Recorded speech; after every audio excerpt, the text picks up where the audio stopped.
let's swing into retail, which is probably the place that, our listeners are going to interact with trucking the most. As I said to lead off the show, I used to work at a grocery store. When I was in college, I worked at Publix down in Florida. You may be familiar with that.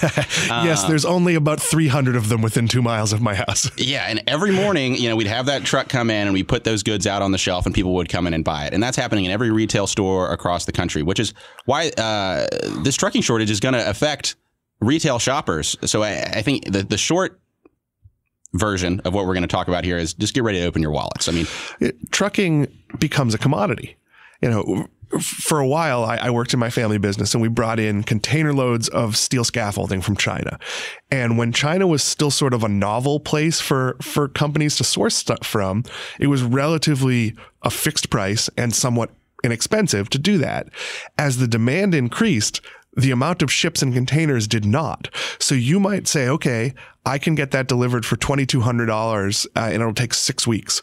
Or I could pay $8,000 and have it in 2 weeks. So it's a very fluid demand. And your store, Publix has a lot of buying power.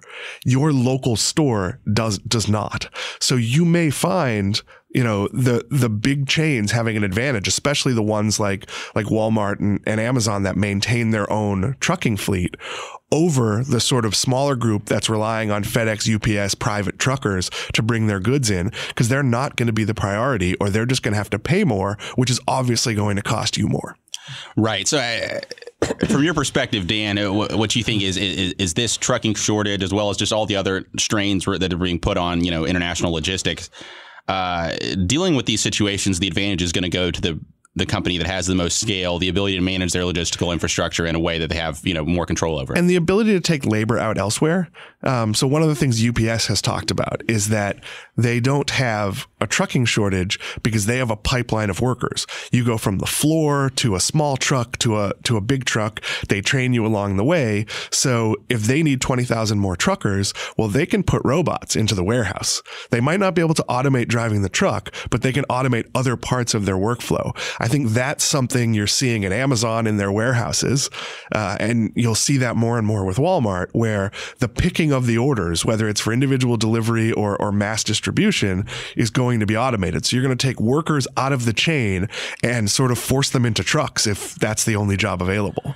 Right. I mean, talking about Amazon and their, warehouse infrastructure, I mean, it really amazed me, a stat that I saw that currently Amazon requires 1 minute of human labor to get a package on a truck.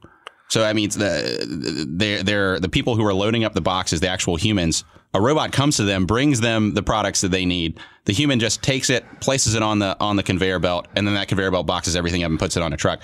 And all these companies that can really squeeze all that kind of fat or wasted time out of their logistics are really going to put themselves in a position to succeed. Yeah, and it becomes about efficiency. You talked about, I think it was UPS, how you never put your keys in your pocket. Yep. A big company can map out every efficiency, can literally do things like build a bathroom in a location that makes it more convenient to make bathroom breaks faster for workers. A small company can't do that. They can sort of copy it a little bit. So this is really going to be another thing that sort of puts the squeeze on small business and really forces small business to differentiate on something other than price, because the cost of goods is going to comparatively go down for big business and up for small business.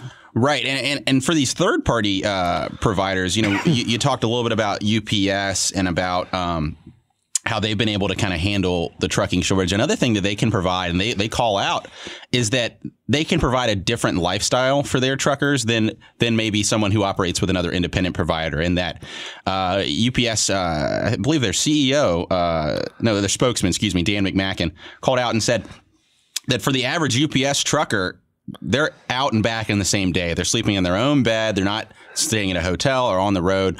And that's an advantage that some of these larger companies can offer to their employees that maybe an independent company just doesn't have the flexibility to do. And again, that's going to become a question of technology. I think you're going to see more of your trains try to limit overnight trips, and we talked a little bit about this.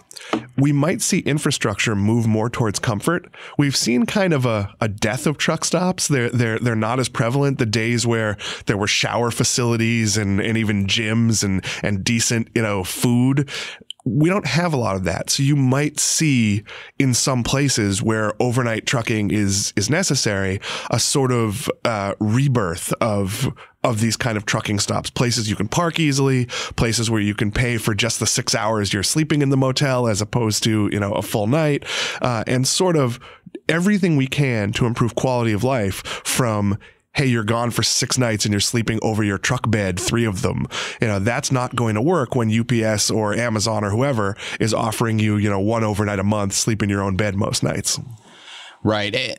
Dan, let's talk, we may have touched on this a little bit, but just to really pull the thread on it, how this omni-channel retail is affecting trucking demand. We talked about having the trucks having to go to all kind of different places, all those sorts of things. How does trucking fit in with that? How is it going to adapt? All those sorts of things. So we're in the very early days of logistics for omnichannel. I think if you knew, let's say you order something from Walmart for pickup in store.